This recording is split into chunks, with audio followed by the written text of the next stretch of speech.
Due to high visa acceptancy rate మేము మీ అడ్మిషన్ని cancel చేస్తున్నాము, ఈ ఫాల్కి వచ్చేకి కుదరదు, మెయిల్ పెట్టండి అని సంథింగ్ చెప్పారు. ఇంత కోపం వచ్చిందంటే అసలు కాలేజ్ మీద ఇంత ఇర్రెస్పాన్సిబుల్గా ఎట్లుంటారు. హలో ఎవ్రీవన్, అందరు ఎలా ఉన్నారు? నేనైతే చాలా బాగున్నా. ఆఫ్టర్ ఏ లాంగ్ టైం నేను లాంగ్ వీడియో పోస్ట్ చేస్తున్నా. మీరు ఆల్రెడీ థంబ్నెయిల్ చూసి ఉంటారు. ఎస్, అది ట్రూ, అది నా విషయంలో జరిగింది యాక్చువల్లీ. సో అది ఎట్లా సాల్వ్ చేసుకొని యూఎస్కి వచ్చినాను అని ఈ వీడియోలో మొత్తం నేను చెప్తాను. యూఎస్కి రావాలనుకొని కాలేజ్లు అంతా సర్చ్ చేసి అన్నీ చేసుకొని వీసా వరకు వెళ్ళడం ఒక ఎత్తు అయితే, ఆ వీసా ఇంటర్వ్యూ ఉన్న బిఫోర్ 2 days అక్కడ నుండి ఇంకో ఎత్తు. అక్కడ నుండి నిజంగా అసలు ఎక్స్పెక్ట్ చేయనట్టువన్నీ జరిగినాయి. అస్సలు అనుకోకుండా అసలు ఇట్లాంటివి అవుతాయని కూడా నాకు తెలియదు. సో ఆ టైంలో అలాంటి ప్రాబ్లమ్స్ వచ్చినాయి నాకు. నాకే కాదు, నాతో ఉన్న నా ఫ్రెండ్స్కి కూడా సేమ్ సిచ్యువేషన్. నిజంగా అది ఒక హారబుల్ ఎక్స్పీరియన్స్ మాకు మా లైఫ్లో. దాన్ని ఎప్పటికీ మర్చిపోలేము, అంత హారబుల్ ఎక్స్పీరియన్స్ మాకు. కాలేజెస్కి అప్లై చేసుకొని ఆ కాలేజెస్ నుండి యాక్సెప్టెన్సీ లెటర్ రావడము, I-20 రావడము, మళ్ళీ వచ్చిన కాలేజెస్లో ఏ కాలేజ్కి వెళ్ళాలి అని ఒక ఫిల్టర్ చేసుకొని ఒక కాలేజ్ని సెలెక్ట్ చేసుకోవడం, ఇక్కడ వరకు చాలా టైం పట్టింది మాకు. ఆ టైం అంటే కాలేజ్ ఒకటే కాదు, లోన్ ప్రాసెస్ కానీ, బ్యాంకుల చుట్టూ తిరగడం కానీ, ఇంకా మిగతాటివంతా లీగల్గా ప్రొసీడ్ అవన్నీ చేసుకునేకి చాలా టైం పట్టింది. ఎందుకంటే వీసా ఇంటర్వ్యూకి వెళ్ళాలంటే అన్ని పక్కాగా ఉండాలి కాబట్టి. సో July 24th నాకు వీసా స్లాట్ బుక్ అయింది హైదరాబాద్లో. 23 బయోమెట్రీ ఉంది, 24 వీసా స్లాట్ ఉంది. జూలైకి ఎందుకు అంత లాగ్ అయిందంటే స్లాట్స్ దొరకలేదు. అండ్ ఫస్ట్ టైం ట్రై చేసాము, అప్పటికే చాలా ఫిల్ అయిపోయినాయి స్లాట్స్. అందులోనూ ఏమైందంటే నా అకౌంట్ ఫ్రీజ్ అయిపోయింది. ఇంకా 3 days ఫ్రీజ్ అయింది. బట్ 3 days అని చూపించింది కానీ 2 daysకి అకౌంట్ మళ్ళీ రికవరీ అయింది. వీసా స్లాట్ బుక్ చేసుకోవడానికి ఆ పోర్టల్ వీసా స్లాట్ బుక్ చేసుకున్నాము. సో అది ఎప్పటికి బుక్ చేసుకున్నానంటే నేను 24th వీసా స్లాట్ దొరికింది హైదరాబాద్లో. 23 బయోమెట్రీ ఉండింది. సో ఇంకా ఓకే, అక్కడికి అంతా సెట్. ఇంకా 23 బయోమెట్రీ కాబట్టి ఒక 2 days ముందే వెళ్ళాము. అక్కడ మామయ్య వాళ్ళు ఉన్నారు, సో వాళ్ళ ఇంటికి వెళ్ళాము మేము. 20 వెళ్ళాము అనుకుంటా. 20 నైట్ మేమున్న ప్లేస్ నుండి స్టార్ట్ అయ్యాము. సో ఇంకా నైట్ ఇంకా మార్నింగ్ అంతా హైదరాబాద్కి రీచ్ అయిపోయినాము. అంటే 21 మార్నింగ్కి హైదరాబాద్లో నిన్నాం మేము. 23 బయోమెట్రీ, 24 వీసా ఇంటర్వ్యూ ఉంది. 21 నేను హైదరాబాద్కి రీచ్ అయినాను. ఫ్యామిలీ టైం స్పెండ్ చేస్తే అట్లున్నా. అండ్ కొంచెం ప్రిపేర్ కూడా అవుతా ఉన్నిన్నా మధ్యలో నేను. సో అంతా బాగుంది. ఇంకా నాకు 23 డేట్ వచ్చింది. సో 23 లేసాను. 23 ఎందుకంటే నాకు బయోమెట్రీ ఉంది. 23 నాకు 10:30కి సంథింగ్ ఉన్నింది నాకు బయోమెట్రీ. సో మార్నింగ్ లేసాను 7 కలా, 6:30కో 7కో ఎప్పుడో లేసాను. లేచి ఫోన్ చూసింటే షాక్ అయినా. ఎంత షాక్ అయినా అంటే నా బుర్ర పేలిపోయింది, అంత షాక్ అయినా. కాలేజ్ నుండి మెయిల్ వచ్చింది, ఏమని, due to high visa acceptancy rate మేము మీ అడ్మిషన్ని క్యాన్సిల్ చేస్తున్నాము, ఈ ఫాల్కి వచ్చేకి కుదరదు. సో మీరు కావాలంటే ఇంకో కాలేజెస్లో ట్రై చేయండి, మీకు ఇంకా మా కాలేజ్ మీద ఇంట్రెస్ట్ ఉంటే డెఫర్ చేసుకోండి, మీకు డెఫర్ చేసుకోవాలంటే మాకు మెయిల్ పెట్టండి అని సంథింగ్ చెప్పారు. ఇదేందిరా, రేపు ఇంటర్వ్యూ ఉంది, వీసా స్లాట్ బుక్ చేసుకున్నాను, అడ్మిషన్ క్యాన్సిల్ అంటే నాకు నిజంగా మాటలు రాలేదు. ఫస్ట్ కొంచెంసేపు నిజమా లేకుంటే బై మిస్ ఏమైనా వచ్చిందా అన్న కన్ఫ్యూజన్లో ఉండినా మా ఫ్రెండ్స్కి కాల్ చేశాను. సేమ్ వాళ్ళకి నాకు 24 ఉంటే వాళ్ళకి కూడా నాకు తర్వాత ఒక 1 weekలో వాళ్ళకి కూడా ఇంటర్వ్యూ ఉండింది. సేమ్ వాళ్ళకి కూడా అట్లనే వచ్చింది. బట్ వాళ్ళకి ఒక 1 week గ్యాప్ ఉంది. నాకు రేపు ఇంటర్వ్యూ, ఈరోజు బయోమెట్రీ. నాకు నిజంగా అసలు పెద్ద క్వశ్చన్ మార్క్ అయిపోయింది. ఏంది ఇంత కష్టపడి ఇంతవరకు వచ్చి ఉంటే ఫైనల్గా ఏంది అడ్మిషన్ క్యాన్సిల్ అంటున్నారు, ఏంది ఇదంతా అని నిజంగా చాలా భయం వేసింది. ఆ భయంలో ఏడుపు వచ్చేసి నిజంగా ఆ సిచ్యువేషన్ అయితే అసలు హ్యాండిల్ చేయలేకపోయినా. బట్ ఓకే, సరే ఇంకా మళ్ళీ కొంచెం కాన్షియస్లోకి వచ్చి ఆ మెయిల్ని నీట్గా చదివాను. సో వాళ్ళు అదే చెప్పారు. అది ఏమంటే ఆ టైంలో వీసా యాక్సెప్టెన్సీ నిజంగా చాలా ఎక్కువ ఉంది. నేను వచ్చే టైంలో చాలా, మీరు కూడా వినే ఉంటారు, హై వీసా యాక్సెప్టెన్సీ ఉన్నింది. ఇంకా వేలకు పోతున్నారు స్టూడెంట్స్. ఇంకా మా కాలేజ్కి ఇంకా అడ్మిషన్స్ అన్ని ఫిల్ అయిపోయినాయి. సో ఇంకా వాళ్ళకి ఇంకా చాయిస్ లేదు, ఇంకా వాళ్ళు ఇంకా ఆ డెసిషన్ తీసుకోక తప్పలేదు. ఇంకా సరేలే అనుకొని ఇంకా వాళ్ళకి మెయిల్ చేశాను, నాకు ఇట్లా మన్నాడు లైక్ నాకు ఈరోజు బయోమెట్రీ ఉంది, రేపు వీసా ఇంటర్వ్యూ ఉన్నింది, నా సిచ్యువేషన్ ఏంటి, ఇప్పుడు రేపు ఈ వీసా ఇంటర్వ్యూ ఉన్నింది, నేను దానికి పే చేశాను, వీసా స్లాట్ బుక్ చేసుకున్నాను, ఇప్పుడు ఎలా ఇదంతా ఎట్లా అంటే అని క్లియర్గా మొత్తం ఇంకా అన్నీ మొత్తం డీటెయిల్గా మెన్షన్ చేసి వాళ్ళకి మెయిల్ పెట్టాను కాలేజ్ వాళ్ళకి. ఇంకా మెయిల్ పెట్టాను, మెయిల్స్ చూసుకుంటానే ఉన్నా, నాకు ఇంకా మెయిల్కి రిప్లై రాలేదు. ఇంకా టెలిగ్రామ్లో వెళ్ళాను కాలేజ్, మా కాలేజ్ వాళ్ళ గ్రూప్ ఉంటుంది కదా, దాంట్లోకి వెళ్తే సేమ్ నాలాగే చాలా మందికి ఇదే సిచ్యువేషన్. అందరూ ఇంకా ఫుల్గా కోపము, బాధ, ఇంకా అన్ని ఎమోషన్స్ని టెలిగ్రామ్లో చూపిస్తున్నారు. నాకు నిజంగా అసలు ఆ సిచ్యువేషన్ని అసలు ఎట్లా హ్యాండిల్ చేయాలో అర్థం కాలేదు. మా మమ్మీ అయితే చాలా బాధపడుతుంది, నేనైతే ఇంకా ఎక్కువ బాధపడతాను. ఎందుకంటే అప్పటికే చాలా ఇన్వెస్ట్ చేశాను, అడ్మిషన్ క్యాన్సిల్ అంటున్నారు ఏంటి అసలు ఏంటి అని చాలా అంటే చాలా డౌన్ అయిపోయినా. అసలు నాకు మైండ్ బ్లాక్ అయిపోయింది. సరే అని ఇంకా ఇట్లా కాదులే అని బయోమెట్రిక్ అయితే వెళ్ళాను. సో బయోమెట్రిక్ అంతా పర్ఫెక్ట్గా అయిపోయింది. సో నో ప్రాబ్లం, మొత్తం కంప్లీట్ అయింది బయోమెట్రీ నుండి వచ్చినాక ఇంకా భయం స్టార్ట్ అయింది. రేపు వీసా ఇంటర్వ్యూ ఉంది, ఎందుకంటే ఇప్పుడు వీళ్ళు అడ్మిషన్ క్యాన్సిల్ అంటున్నారు, సేవిస్ యాక్టివేట్లో లేకపోతే వీసా వాళ్ళు సేవిస్ ఐడి చెక్ చేస్తారు. సో అదే సేవిస్ ఐడి యాక్టివ్లో లేకపోతే వాళ్ళు అసలు ఇంకా ఎలాంటి డెసిషన్స్ తీసుకుంటారు ఏంటి ఇదంతా అని నాకు చాలా భయం వేసింది. వీసా ఇంటర్వ్యూ అంటే చాలా భయం వేస్తుంది కదా మనకి, అంతా వచ్చి ఇంకా లాస్ట్ ఫేజ్ అది, ఇంకా యూఎస్కి వెళ్ళడానికి ఇంకా మధ్యలో ఉంటాం, ఇంకా లాస్ట్ ఫేజ్ అది. ఇంకా అరే ఇంకా రేపు వీసా ఇంటర్వ్యూ ఉంది, అడ్మిషన్ క్యాన్సిల్ అయింది, ఏం చేయాలో నాకు అసలు అర్థం కావట్లేదు. కాలేజ్ నుండి మెయిల్స్ రావట్లేదు, ఏం రావట్లేదు. ఇంకా చాలా మందిని అడిగాను, నాకు తెలిసిన కన్సల్టెన్సీ వాళ్ళని, ఇంకా కొంతమందిని, ఇంకా మా మామ వాళ్ళకి తెలిసిన వాళ్ళని, ఇట్లా చాలా మందిని కనుక్కున్నాము. వాళ్ళు ఒకటే చెప్పారు, ఈ సర్వీస్ అయితే యాక్టివేటెడ్లోనే ఉంటుంది స్టిల్, సో కాలేజ్ నుండి మెయిల్ వచ్చేకి ఇంకా టైం పడుతుంది నాకు తెలిసి. సో నీకు రేపే ఇంటర్వ్యూ ఉంది కాబట్టి నో ప్రాబ్లం, నువ్వు జస్ట్ వెళ్ళు, అడిగిన క్వశ్చన్స్కి నువ్వు ఇప్పటివరకు ఏం ప్రిపేర్ అయినావు అదే చెప్పు, వెళ్ళి నువ్వు నార్మల్గానే ఉండు, టెన్షన్ పడొద్దు అని చెప్పారు. అయినా కూడా నాకు లోపల టెన్షన్గా ఉంది. వాళ్ళు చెప్తారు, బట్ అక్కడికి వెళ్ళి ఫేస్ చేసేది నేను కదా, ఆ సిచ్యువేషన్ని ఫేస్ చేసేది. నాకు వీసా ఇంటర్వ్యూ 9:45 ఉన్నింది మార్నింగ్. ఇంకా పొద్దున్నే లేసి అసలు నాకు చెప్పాలంటే నిద్రే పట్టలేదు రాత్రి అంతా, అదే టెన్షన్లో నిన్నాను. ఎట్లా రేపు ఏమవుతుందని దేవుడిని అయితే ఎంత కోరుకున్నానో, స్వామి ఇది ఒక్కటి అట్లా గట్టెక్కించేదండి నన్ను అని. ఇంకా రెడీ అయ్యాను వీసా ఇంటర్వ్యూకి. అసలు ఆ టెన్షన్లో ఎట్లా రెడీ అయ్యానో కూడా నాకు తెలీదు నిజంగా. ఇంకా 8కి స్టార్ట్ అయ్యాము, కరెక్ట్గా 8కి స్టార్ట్ అయ్యాము. సో కార్లో వెళ్తా అంటే 8:30కి కరెక్ట్గా నాకు మళ్ళీ మెయిల్ వచ్చింది, రిప్లై వచ్చింది ఆ మెయిల్కి. ఏమని, నేను ఇన్ ద సెన్స్ నాకనే కాదు, సో నాలాగా ఉన్న స్టూడెంట్స్ అందరికీ మెయిల్ వచ్చింది. ఏమని, మీరు డెఫర్ డెఫర్కి మేము యాక్సెప్ట్ చేసాము, అప్పుడే యాక్సెప్ట్ చేసి వాళ్ళకి ఫామ్ కంప్లీట్ చేసి పంపించాము.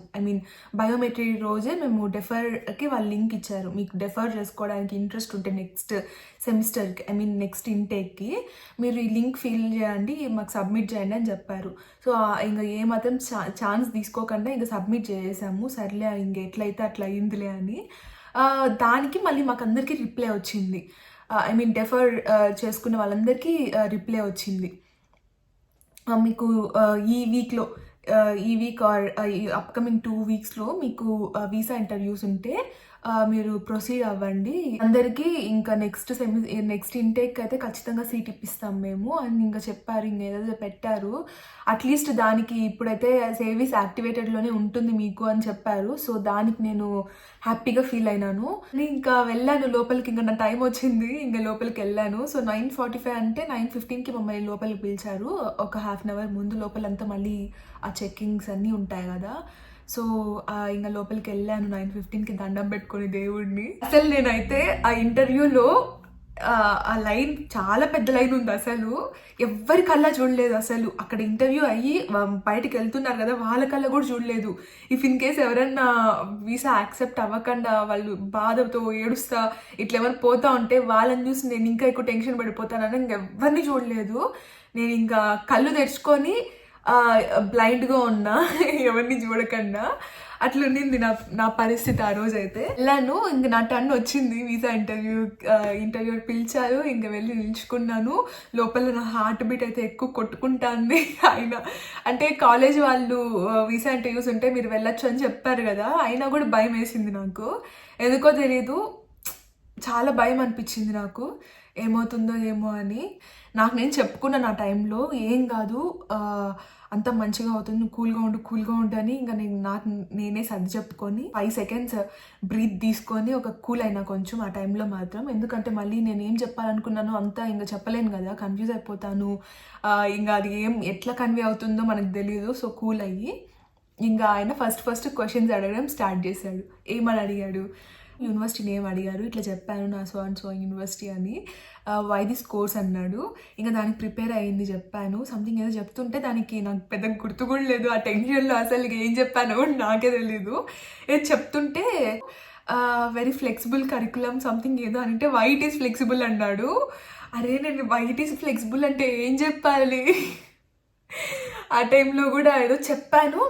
మళ్ళీ అది ఇంకా నేను వై ఇట్ ఈస్ ఫ్లెక్సిబుల్ అన్న క్వశ్చన్కి ఆన్సర్ ఇంకా కంప్లీట్ చేయకముందే ఇది కాకుండా ఇంకా ఏ యూనివర్సిటీస్ అప్లై చేసావు నువ్వు అన్నాడు. సో ఇంకా నేను 5 యూనివర్సిటీస్ అప్లై చేశాను అని చెప్పాను.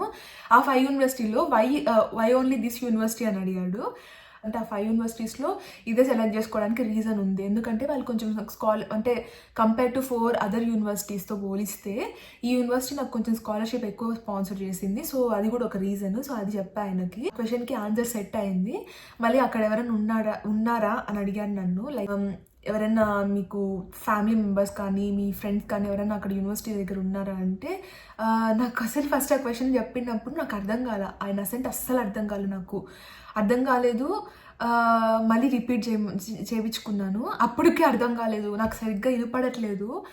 అండ్ అసెంట్ చాలా డిఫరెంట్ అనిపిస్తుంది. ఫస్టే ఇది నా లైఫ్లో అదే ఫస్ట్ టైం ఒక ఫారినర్తో మాట్లాడడం. సో కొంచెం టఫ్ అనిపించింది నాకు. మళ్ళీ రిపీట్ చేసుకున్నా. అప్పుడు ఆయన ఏం చేశాడంటే 3rd time స్లోగా చెప్పాడు. అప్పుడు అర్థమైంది. నో వన్ ఈస్ దేర్ అని చెప్పాను నేను. ఆ క్వశ్చన్తో ఎండ్ చేసి బయోమెట్రీ మీద నా 4 ఫింగర్స్ని పెట్టమన్నాడు. సో పెట్టాను. ఆయన నాకు హార్ట్ బీట్ కొట్టుకుంటుంది. అసలు లాస్ట్ ఆ వర్డ్ అంటాడా లేదా, యువర్ వీసా ఇస్ అప్రూవ్డ్ అని అంటాడా లేదా అని వణుకుతానే ఇంకా 4 ఫింగర్స్ ఇంకా పెట్టాను. Congratulations, your visa is approved అన్నాడు.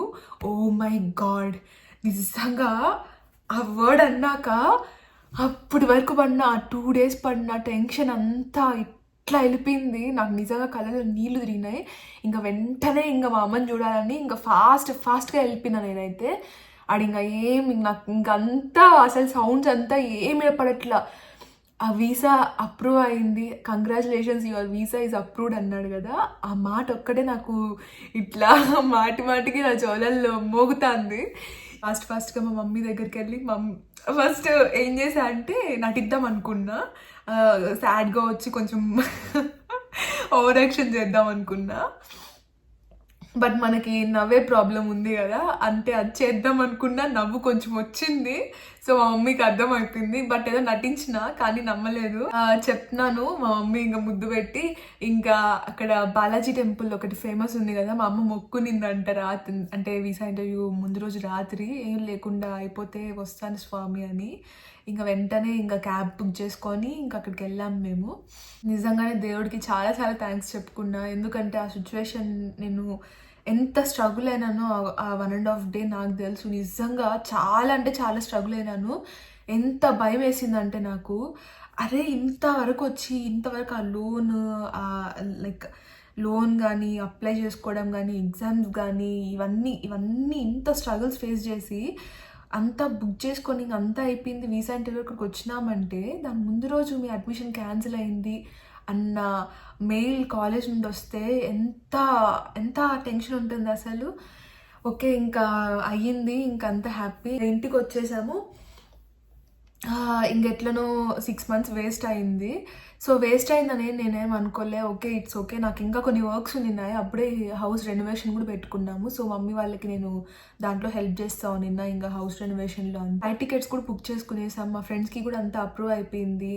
ఫ్లైట్ టికెట్స్ డిసెంబర్కి బుక్ చేసుకున్నాక అక్కడ మళ్ళీ ఇంకో ట్విస్ట్ వచ్చింది. యాక్చువల్లీ ఏమైందంటే డిసెంబర్ 24th మాకు ఫ్లైట్ ఉంటే అప్పటికి ఫ్లైట్ టికెట్స్ అన్ని బుక్ చేసుకునేసాము. డిసెంబర్ 24th ఇంకా ప్యాకింగ్ అన్నీ చూసుకుంటూ ఉన్నాము. ఇంకా హడావిడి షాపింగ్ అన్నీ ఉంటాయి కదా, ఇట్లా చాలా ఉంటాయి, అవన్నీ వాటి మీద అంతా ఉన్నాము. ఇంకా హౌస్ రెనోవేషన్ ఉండింది, ఇవంతా ఇంకా ఫుల్ ఇంకా బిజీగా ఉండిందా నేను. నవంబర్ 15th ఇంకా నాకెందుకో ఆ రోజు నిజంగానే మనసు బాగాలేదు, ఏమైందో తెలీదు. సడన్గా నాకెందుకో మనసు బాగాలేకుండా అయిపోయింది. సో నాకు మనసు బాగాలేకపోతే నేను చేసే కామన్ థింగ్ మమ్మీతో బయటికి వెళ్ళడం, షాపింగ్ అని ఏదో ఒకటి చేయడము, ఫుడ్ తినడము, ఏదో ఒకటి చేసుకుంటాము. బట్ నేను ఆ రోజు హెయిర్ కట్ కోసం పోయినాను సలూన్కి. హెయిర్ కట్ చేయించుకుంటా ఉన్నాను, మా ఫ్రెండ్ కాల్ చేసినాడు. కాల్ లిఫ్ట్ చేసిన, మెయిల్ చూసినావా అన్నాడు. కట్ చేసి ఆయన్ని కొంచెం ఆగమని చెప్పి మెయిల్ చూసుకున్నా. మెయిల్ చూస్తే ఇంకో బాంబు వెళ్ళింది. మేము చేయాలనుకున్న ప్రోగ్రామ్ని క్యాన్సిల్ చేశారు. అంటే నేను బుక్ చేసుకునింది కంప్యూటర్ సైన్స్లో సాఫ్ట్వేర్ ఇంజనీరింగ్. సో వాళ్ళు 3 కోర్సెస్ ఆఫర్ చేశారు, IT, software engineering and data science. So నేను సాఫ్ట్వేర్ ఇంజనీరింగ్ పెట్టుకున్నాను. అది ఆ ప్రోగ్రామ్ క్యాన్సిల్ అయింది. ఎందుకు క్యాన్సిల్ అయిందంటే ఆ ప్రోగ్రామ్కి అసలు ఎవరు రిజిస్టర్ అవ్వట్లేదంట. ఆ కాలేజ్లో అది చాలా టఫెస్ట్ ప్రోగ్రామ్ అంట. సో చాలామంది ఆ ప్రోగ్రాంలో ఫెయిల్ అవుతున్నారని, వచ్చిన ఆ ప్రోగ్రామ్కి వచ్చిన వాళ్ళంతా మళ్ళీ ఇంకో ప్రోగ్రామ్స్కి అంతా ట్రాన్స్ఫర్ అయిపోతున్నారని కంప్లీట్గా ఆ ప్రోగ్రామ్ ఎత్తేసారు. సో ఎత్తేసి వాళ్ళు మాకు 2 ఆప్షన్స్ ఇచ్చారు. మీరు రావాలనుకుంటే మీకు ఓకే అయితే సైబర్ సెక్యూరిటీ కానీ బిజినెస్ అనలిటిక్స్ కానీ ఈ రెండిట్లో ఒకదాన్ని చూస్ చేసుకొని మాకు మెయిల్ పెట్టండి అన్నారు. నాకు నిజంగా ఆ టైంలో ఎంత కోపం వచ్చిందంటే అసలు కాలేజ్ మీద, ఇంత ఇర్రెస్పాన్సిబుల్గా ఎట్లుంటారు, అసలు ప్రోగ్రామ్ క్యాన్సిల్ చేయడం ఏంది, ఇప్పటి వరకు వీసా ఇంటర్వ్యూస్ అన్ని క్లియర్ చేసుకొని డబ్బులు ఇన్వెస్ట్ చేసుకొని అంతవరకు వచ్చింటే అసలు వాళ్ళు ఎట్లా చెప్తారు ప్రోగ్రామ్ క్యాన్సిల్ చేసేస్తాను అని. అన్ని చాలా కోపం వచ్చింది నాకైతే. ఆ కోపంలో నాకు ఏం చేయాలో అర్థం కాల. బట్ ఓకే, ఇట్లాంటి సిచ్యువేషన్ ఆల్రెడీ ఒకటి ఫేస్ చేసినా కదా, ఇంకా టెన్షన్ తీసుకోదలుచుకోలేదు నేను. ఎందుకంటే నాకు టెన్షన్ వస్తే ఫస్ట్ అయ్యేది ఏంటంటే కళ్ళు తిరిగి కింద పడిపోతాను నేను. సో ఇంక టెన్షన్ తీసుకోలేదు. మా మమ్మీ, నువ్వు అసలు టెన్షన్ పడద్దు, ఏదయ్యేది అట్లా అవుతుంది, ఏం కాదు, వాళ్ళు ఇంకా 2 ఆఫర్ చేశారు కదా, నువ్వు కనుక్కొని వాటిల్లో ఏదైనా ఒకటి మళ్ళీ పెట్టు, వాళ్ళకి రిప్లై ఇవ్వు ఆ 2 కోర్సెస్లో ఒకటి అని చెప్పారు. యాక్చువల్లీ నాకు డేటా అంటే ఇంట్రెస్ట్ ఉంది, డేటా సైడ్ రావాలనుకున్నా, కానీ సాఫ్ట్వేర్ ఇంజనీరింగ్ పెట్టుకున్నాను. సో బిజినెస్ అనలిటిక్స్లో డేటా ఇంక్లూడ్ ఉంటుంది. సో డేటా అంతా డేటా మీద కూడా వర్క్ చేస్తారు కదా అని ఇంకా అది బిజినెస్ అనలిటిక్స్ అని నేను వాళ్ళకి మెయిల్ చేశాను. సో వాళ్ళు తిరిగి నాకు మెయిల్ చేశారు, నువ్వు బీటెక్ కంప్యూటర్ సైన్స్ బ్యాక్గ్రౌండ్లో చేసావు కదా, సో బిజినెస్ అనలిటిక్స్ ఎంబీఏ కిందికి వస్తుంది, is it okay to you అని అడిగారు. నాకు అంటే అది బిజినెస్ అనలిటిక్స్ ఎంబీఏ కిందికి వస్తుందని నాకు తెలీదు. సో సరే అని ఇంకా నేను మళ్ళీ కొంతమందిని అడిగి కనుక్కున్నా. బట్ నాకు ఎందుకంటే సైబర్ సెక్యూరిటీ అసలు ఎందుకో ఇంట్రెస్ట్ లేదు. బీటెక్లో దానికి రిలేటెడ్ ఒక సబ్జెక్ట్ వచ్చింది, ఆ టీచర్ బాగాలేదు యాక్చువల్లీ బీటెక్లో దానికి టీచ్ చేసిన వాళ్ళు. సో నాకు దాని మీద అసలు ఇంట్రెస్ట్ వెళ్ళిపోయింది అప్పుడు బీటెక్లోనే. వద్దులే సైబర్ సెక్యూరిటీ అసలు వద్దులే, నాకేమి మాత్రం టచ్ లేదు. ఎందుకు డేటా సైడ్ అంటే డేటా మీద నేను అప్పటికే కొన్ని టూల్స్ నేర్చుకున్నాను, కొన్ని సాఫ్ట్వేర్స్ నేర్చుకున్నాను. సో దాని మీద వెళ్దాం అన్నట్లు నేను వాళ్ళకి మెయిల్ చేశాను. ఇంకా ఆయన అట్లా పెట్టాడు. సో ఎంబీఏ కదా, మళ్ళీ ఎంబీఏ అంటే మళ్ళీ అది డిఫరెంట్ అయిపోతుంది, సో ఆలోచించు అని చెప్పారు. కాలేజ్ వాళ్ళే నాకు మెయిల్ పెట్టారు. సో ఇట్లా కాదులే అని ఇంకా మళ్ళీ నాకు తెలిసిన వాళ్ళని, మా మామ వాళ్ళని, ఇంకా ఇండస్ట్రీస్లో ఉన్న వాళ్ళని అంతా అడిగాను.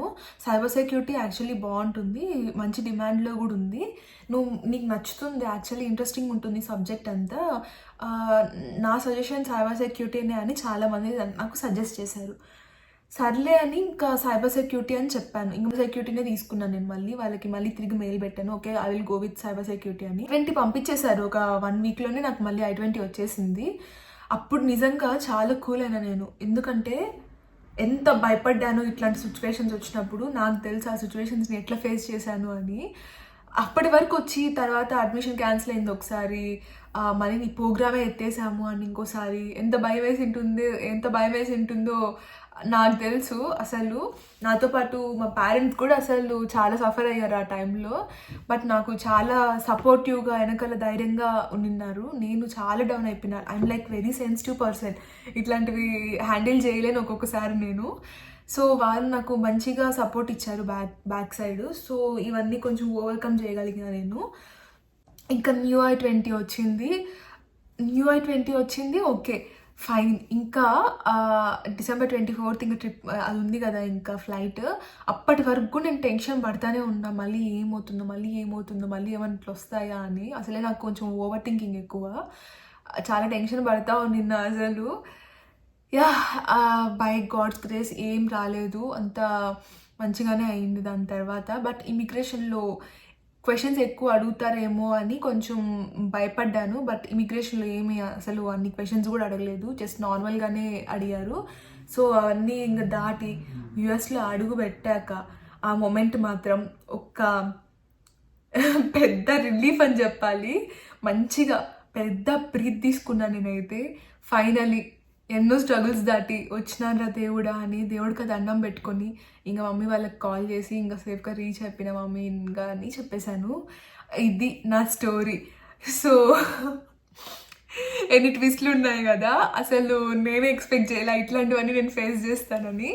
బట్ ఏదైనా మన మంచికే. యాక్చువల్లీ సాఫ్ట్వేర్ ఇంజనీరింగ్ నిజంగానే నాకు ఇప్పుడు అనిపించింది నిజంగా. టు బీ ఫ్రాంక్ చెప్పాలంటే ఇప్పుడు నేను చాలాసార్లు అనుకున్నా ఆ టైంలో ఆ కోర్స్ క్యాన్సిల్ అయ్యే మంచిది అయిందని. ఎందుకంటే నిజంగానే నాకు సైబర్ సెక్యూరిటీ చాలా నచ్చింది, నేను చాలా ఇంట్రెస్టింగ్గా ఉంది సబ్జెక్ట్. అండ్ ఇక్కడికి వచ్చినాక చాలామంది సీనియర్స్ కూడా చెప్పారు, నువ్వు సైబర్ సెక్యూరిటీలోకి వచ్చి మంచి పని చేసినావు. ఆ సాఫ్ట్వేర్ ఇంజనీరింగ్ ప్రోగ్రామ్ ఈ కాలేజ్లో చాలా అంటే చాలా టఫ్, చాలా స్టూడెంట్స్ అక్కడ ఫెయిల్ అయిపోతున్నారు. సో అందుకే ఆ ప్రోగ్రామ్ కూడా ఎత్తేసారు. ఏం కాదు అంత మంచిగా అని చెప్పారు. నిజంగా నేను అనుకున్నా నిజంగానే అంత మంచిగా అయింది ఏదైనా కానీ అని. యా ఇది నా స్టోరీ. హార్డెస్ట్ టైంలో నా ఫ్యామిలీ మాత్రం నాకు చాలా సపోర్టివ్గా ఉండింది బ్యాక్గ్రౌండ్లో. సో వాళ్ళ వల్లే నేను అంత స్ట్రాంగ్గా ఉండినా. మా డాడీ కానీ మా మమ్మీ కానీ ఇద్దరు నాకు చాలా అంటే చాలా సపోర్టివ్గా ఉండిన్నారు. నేను ఇంత డౌన్ అయిపోతా అంటే ఆ టైంలో ఏం కాదు, ఎట్లయితే అట్లా అవుతుంది, ఏదైనా కూడా యాక్సెప్ట్ చేయాలి, నువ్వు అస్సలు ఫీల్ అవ్వద్దు, హెల్త్ పాడవుతుంది అని ఇంకా మంచిగా చెప్పి నన్ను కొంచెం సపోర్ట్ చేశారు ఆ టైంలో మాత్రం. వాళ్ళ వల్లే నేను ఆ టైంలో అంత స్ట్రాంగ్గా ఉండినా. Yeah this is all about my video. నా నుండి ఇంకా మీకు ఏమైనా న్యూ కంటెంట్ కావాలంటే let me know in the comment section. And చాలామంది నా ఇన్స్టాగ్రామ్ ఐడి కోసం కమెంట్ చేస్తున్నారు. నేను నా బయోలో క్లియర్గా ఇన్స్టాగ్రామ్ ఐడిని మెన్షన్ చేశా. So you can go and check it there. మీకు నా వీడియో నచ్చినట్లయితే please do like, share and subscribe. Bye.